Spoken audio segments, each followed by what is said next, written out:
Stephanie, do you want to go through the agenda? Okay.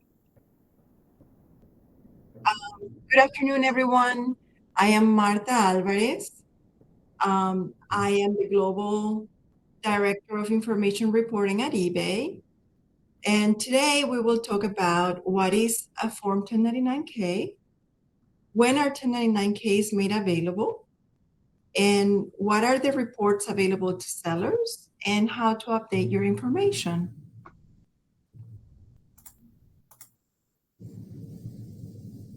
Next slide, please. Thank you.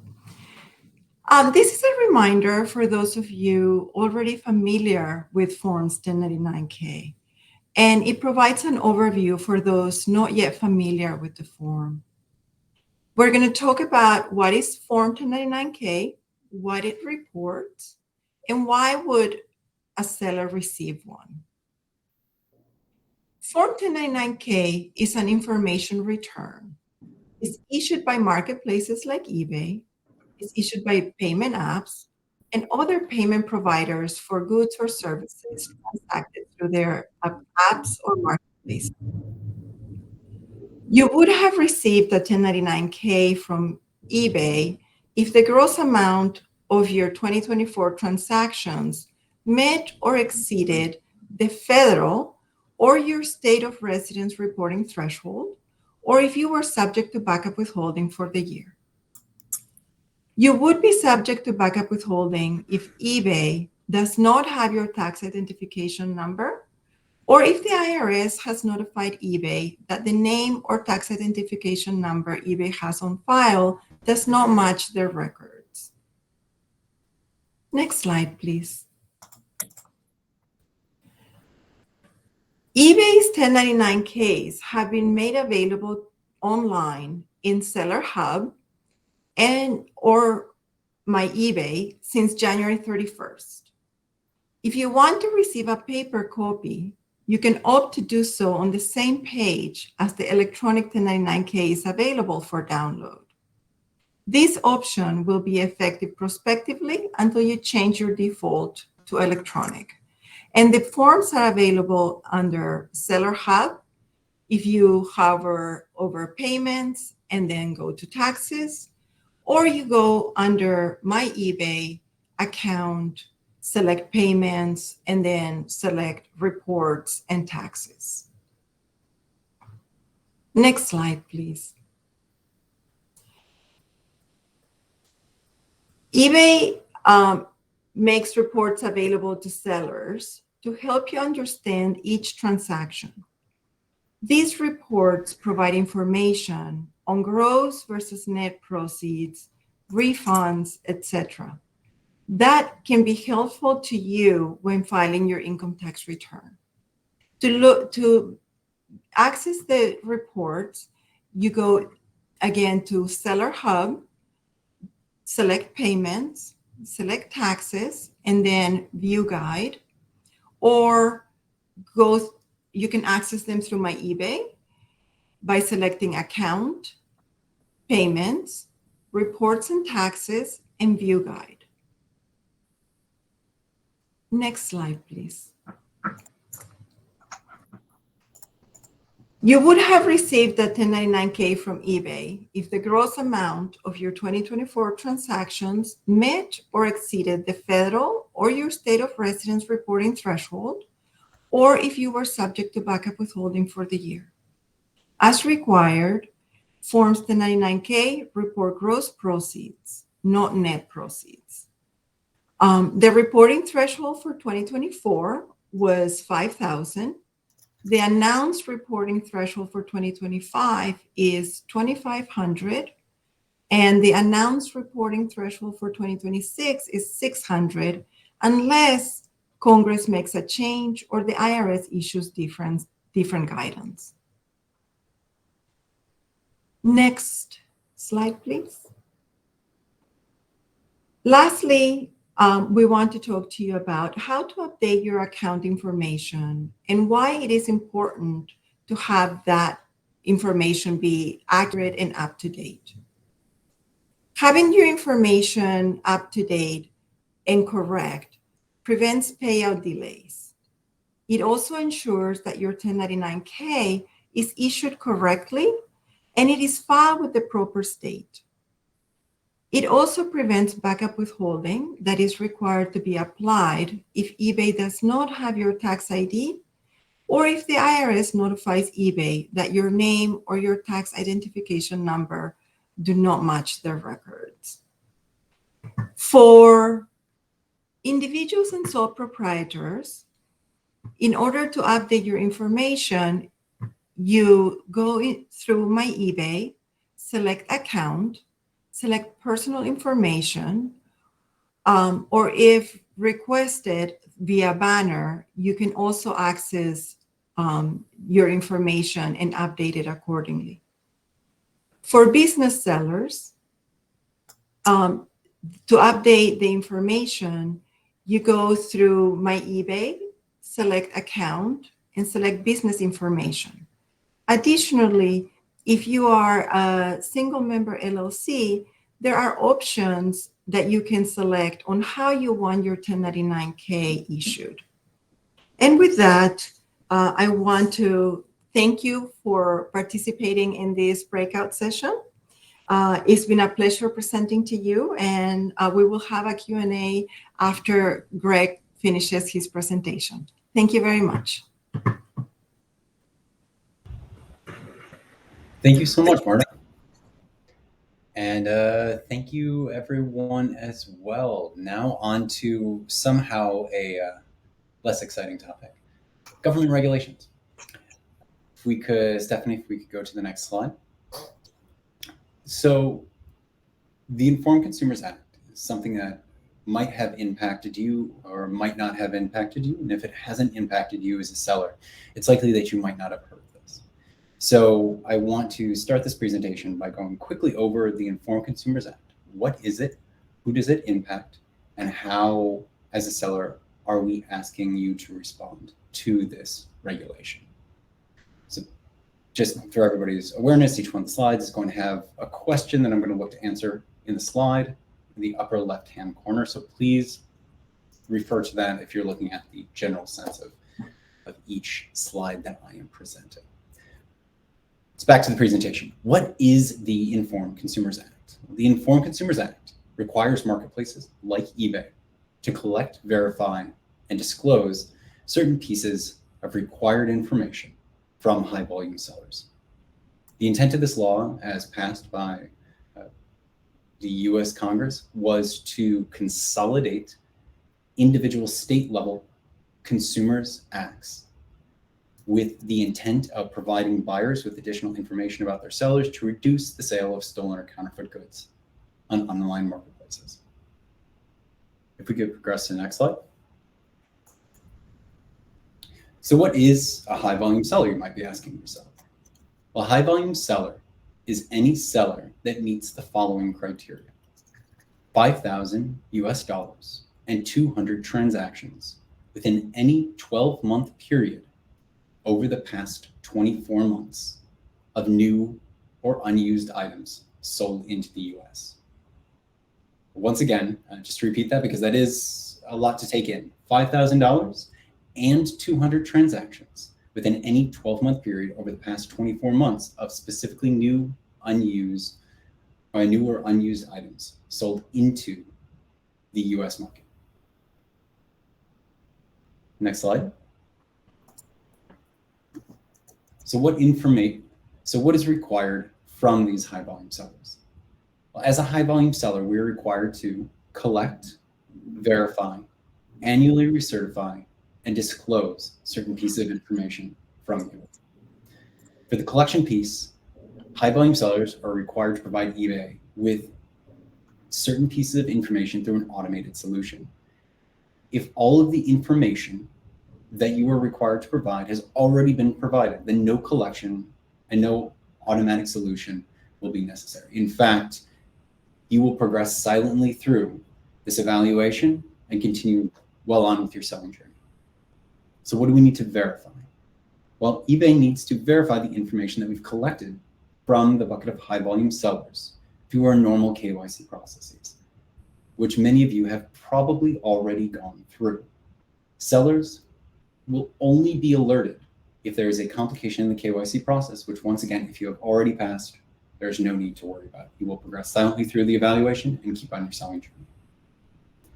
What you will see, though, is an annual recertification. This means that annually, a high volume seller will need to certify that the information we have on file is up to date and correct. You'll be able to certify or update the information on file directly through an automated remedy process, a process that exists on site that you are made aware of through email templates and banners. And that should be as simple as clicking a button to say, yes, this information looks correct. Finally, certain sellers will have to disclose their business name and physical business address to buyers in post-order flows, that being the post-order flow that exists on ebay.com for buyers, as well as post-order emails that are sent to buyers. Keep in mind that this condition only applies to high volume sellers who sell in excess of $20,000 instead of $5,000 in that 12-month rolling period. Next slide, please.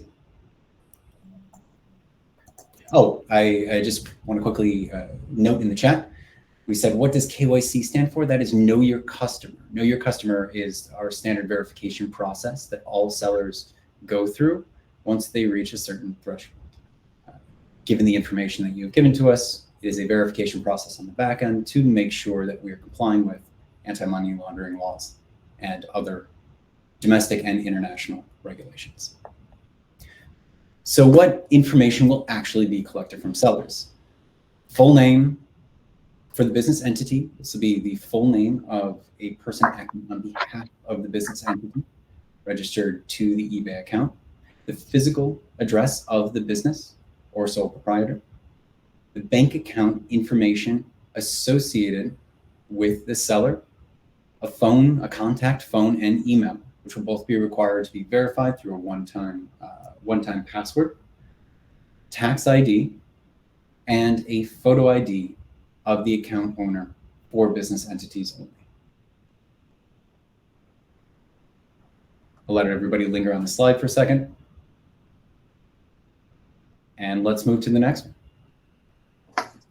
What's the fine print? Basically, what do you have to be concerned about as a seller? Well, to avoid consequences specified in the Inform Act, sellers should provide or certify the information within 10 days to avoid payout blocks, or 20 days, after which listing blocks are applied to the account and the current listings are put on hold. I just want to note that these consequences are additive and will only be removed once the required action is completed. So take, for example, you sell in excess of $5,000 and 200 transactions in a 12-month period. We request a photo ID from you as a business, from the primary contact associated with your business. You will have 10 days to be able to produce that photo ID from when you are alerted through an automated remedy process that shows up on the site. If you fail to produce that ID within 10 days, payout blocks will be put on the account. And within 20 days, listing blocks are applied to the account for the US market, and current listings in the US market will be put on hold until that information is supplied. Next slide, please. So let's take a look at I've talked a lot about collecting documentation. So let's take a look at the experience itself. As noted for anybody who's gone through a remedy experience before on eBay, all of these experiences come with banners across the site as well as emails that will direct you to the experience itself so that you do not have to be concerned about navigating throughout the site. In this instance, when you are first evaluated as a high volume seller, we will ask you to confirm your identity information. And as noted previously, if you are a business seller, we might ask you to upload a photo ID.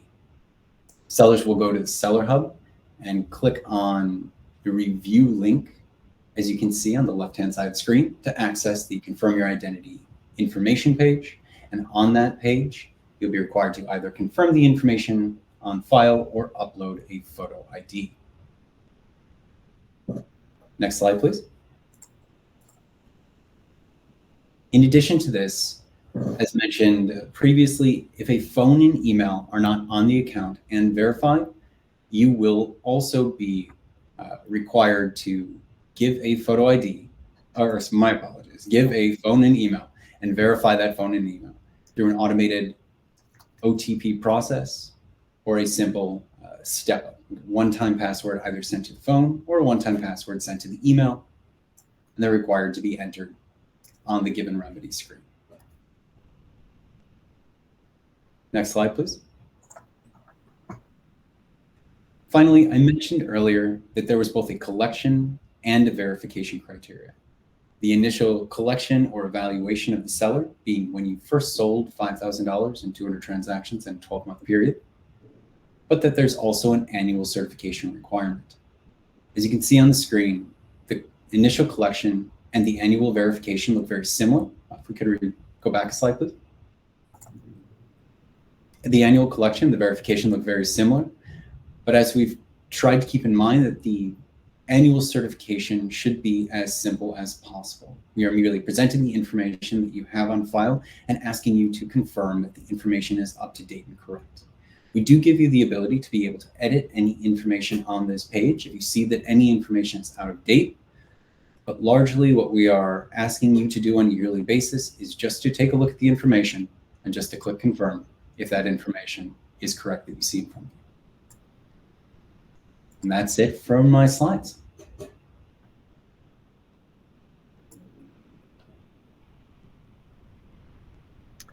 Marta, do you want to come on and answer maybe some questions? Yes.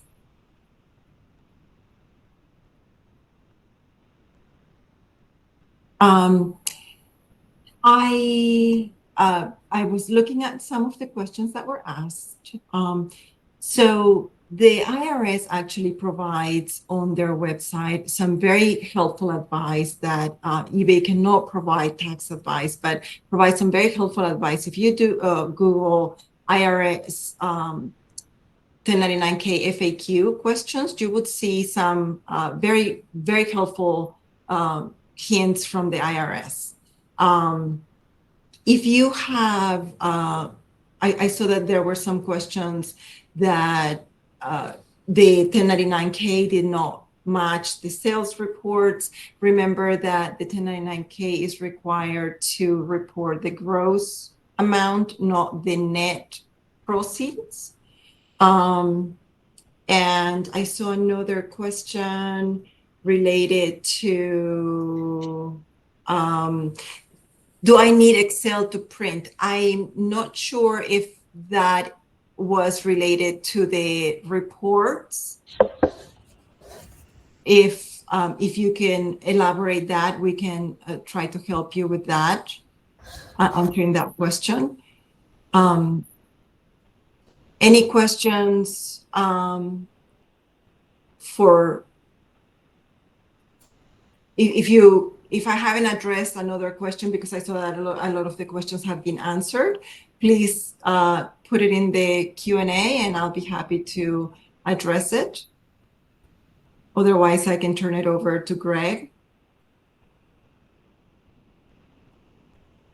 Awesome, thank you so much.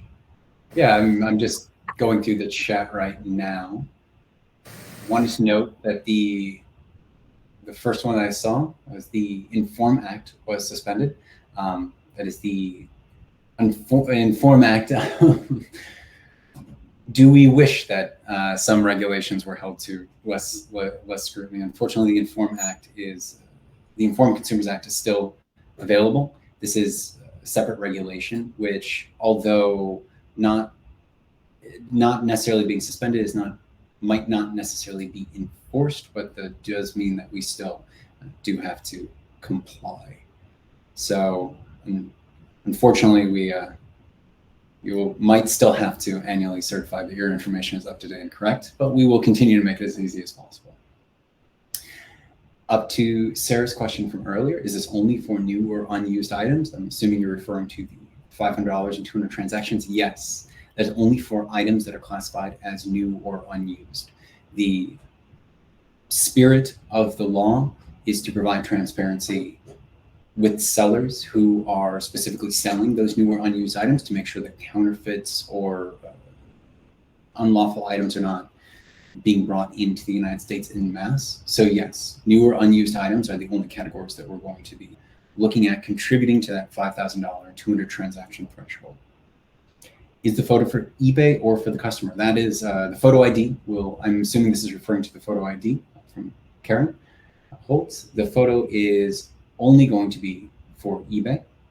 This is the photo ID for the primary contact associated with the business, and it is one of the requirements specifically called out in the Federal Reform Act as a piece of information required to have on file and verified. Let's see if I can see anything else. Greg, if you don't mind, while you look at that, I'll answer a question from Kathleen. Of course, yeah, please. Thank you. So apparently, there was also a question from Richard regarding long-term held items, whether they were long-term held or short-term, just acquired items. We are required to report them. Again, eBay cannot provide tax advice, but the IRS website does provide very helpful information on how to deal with personal items that are being sold. I encourage you all to look at how the IRS suggests that you report those items. But eBay is required to report all transactions.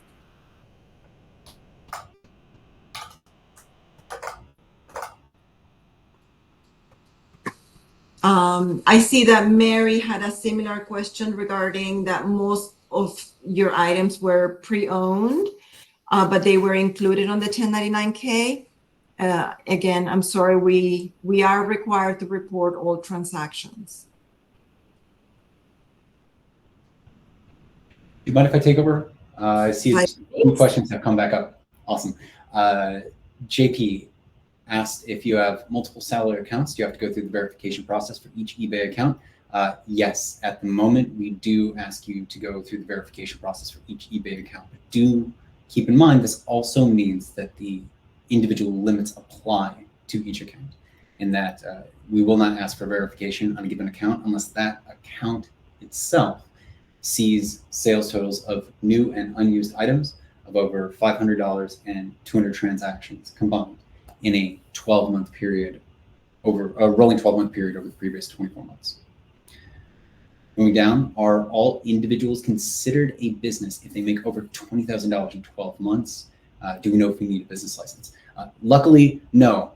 As individuals, if you are making over $20,000 in 2 months, like A, congratulations, B, you're not considered a business. You are, though, considered a high volume seller that does have to display certain information now to your sellers. And those pieces of information that you need to display would be your business name, or your name and your address. Now, to preempt a question that I'm sure is going to be asked, well, what about my address? What if that is my home address?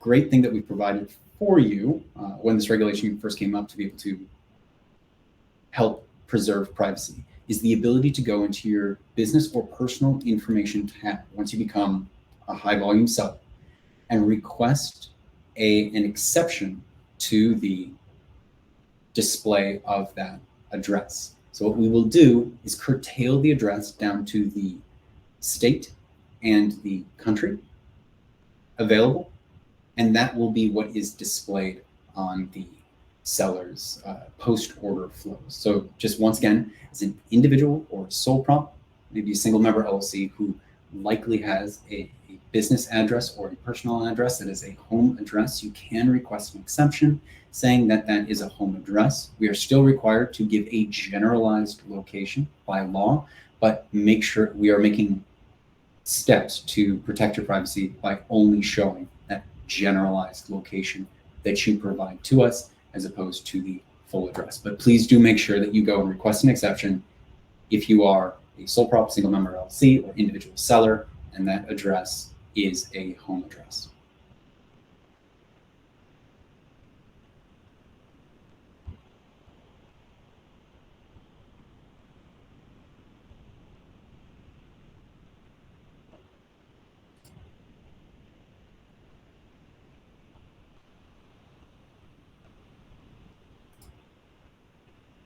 Oh, I see nothing. Where do we request that exception? My apologies, going back and forth between the two tabs. Yes, that exception will be, you will be able to request that exception on the personal or business information page of eBay. So just for anybody who is an individual seller or anybody who's a business seller, the way to navigate to that page is on the eBay homepage. You go to the upper left-hand corner, click on the little icon of yourself, go to account settings. That will bring you to the account settings hub page where you're able to see all of the different pages you can visit. From there, you click on personal or business info, depending on whether you're an individual or business seller, respectively. After being brought to that next page, scroll down to where it says address or business address. It should be the first address that's shown as you scroll down the page. And you will see a box that shows up only if you have hit that $20,000 limit, which gives you the ability to request this exception.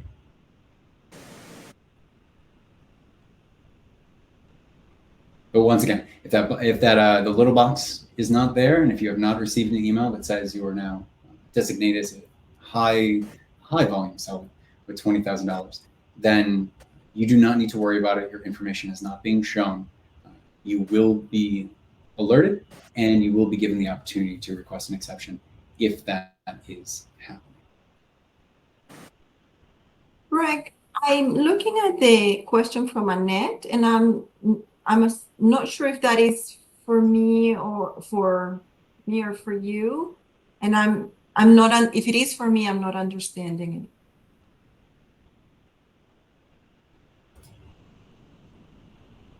it. It says, I haven't seen the form to verify, confirm. When does that get sent out? Oh, for Greg. My apologies. I haven't seen the form to verify, confirm. When does that get sent out? So that gets sent out on an annual basis from when you were initially evaluated.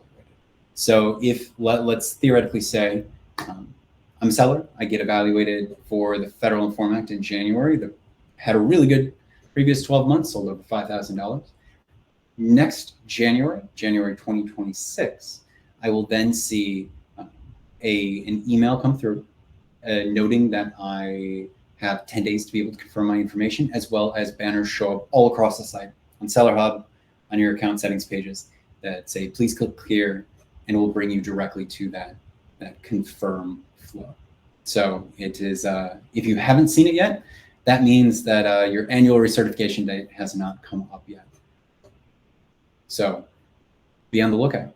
I think it's a pretty good experience that we built, so I'm excited.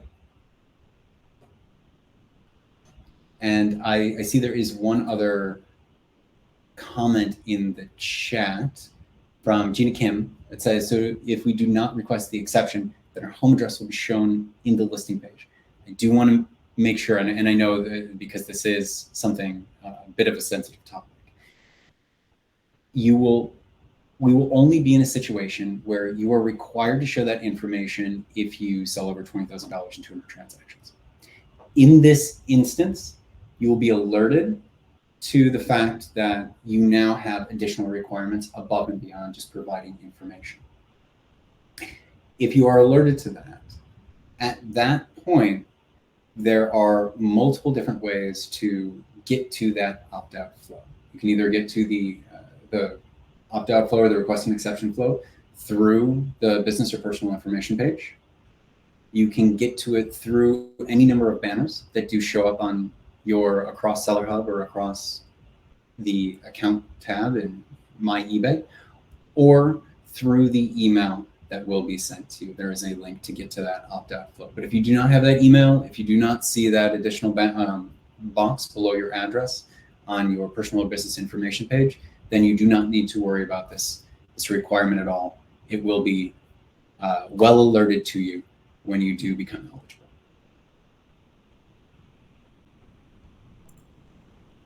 I think we can wrap it up.